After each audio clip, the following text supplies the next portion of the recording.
Hello बच्चों, let's see the question. What question says the beta decay process discovered around 1900 is basically the decay of a neutron. In the laboratory, a proton and an electron are absorbed as the decay product of the neutron. Therefore, considering the decay of a neutron as a two-body decay process, it was predicted theoretically that the kinetic energy of the electron should be constant. यानी में बोला गया paragraph में कि beta decay process है वो हमारा around 1900 discover हुआ और ये बेसिकली क्या है decay of a neutron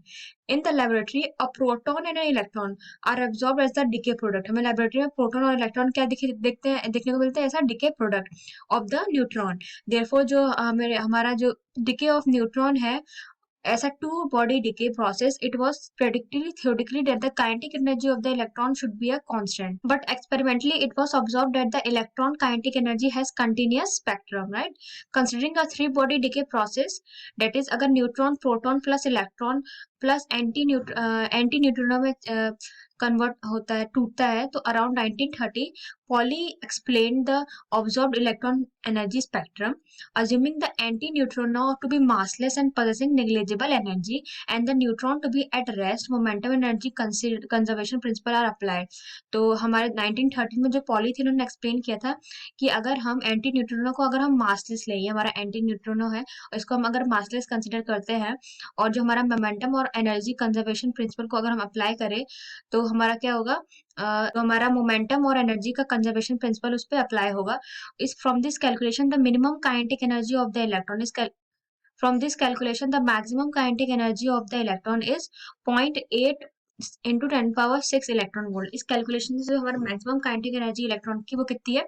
0.8 into 10 power 6 electron volt the kinetic energy is carried by the proton is only the recoil energy तो काइनेटिक एनर्जी जो हमारा प्रोटॉन कैरी करता है वो क्या है सिर्फ एक recoil energy if the anti-neutrino अब हमें क्वेश्चन में बोला गया if the anti-neutrino has a mass of 3 electron volt per c square जहाँ पे जो c है हमारा speed of light है instead of a zero mass तो what should be the range of the kinetic energy k of the electron तो हमारा kinetic energy का range कितना होगा so let's just start doing the question solving it तो हमारा ये बीटा डिके क्या होता है जो हमारा न्यूट्रॉन है वो कन्वर्ट होता है किसमें टूटता है ब्रेक होता है proton plus electron plus anti neutrino में राइट अब हमें क्या दिए पूछा गया क्वेश्चन में बोला गया if the anti neutrino had a mass of 3 electron volt per c square right instead of a zero mass अगर एंटी न्यूट्रिनो के पास में क्या होगा हमारा मास होगा तो हमारा काइनेटिक एनर्जी का रेंज कितना होगा अब हम पैराग्राफ में देख सकते हैं जो हमारा maximum kinetic energy of the electron था के मैक्स वो कितना हमें गिवन था वो हमें गिवन था 0.8 इंटू 10 पावर 6 इलेक्ट्रॉन वोल्ट जब हमारा एंटी न्यूट्रिनो कैसा था हमारा मासलेस राइट लेकिन अब क्या हुआ अब इसमें हमें क्वेश्चन में बोला है अगर हमारा एंटी न्यूट्रिनो में मास हो मतलब जो हमारा एंटी न्यूट्रिनो हो इसमें भी अब अगर हमारा मास हो तो जो काइनेटिक एनर्जी ऑफ इलेक्ट्रॉन होगा वो इतना हो ही नहीं सकता वो क्या होगा हमेशा इससे लेस होगा क्योंकि इसको इस हमारे जो एंटी न्यूट्रिनो है उसके पास भी मास है तो इसका भी कुछ काइनेटिक एनर्जी होगा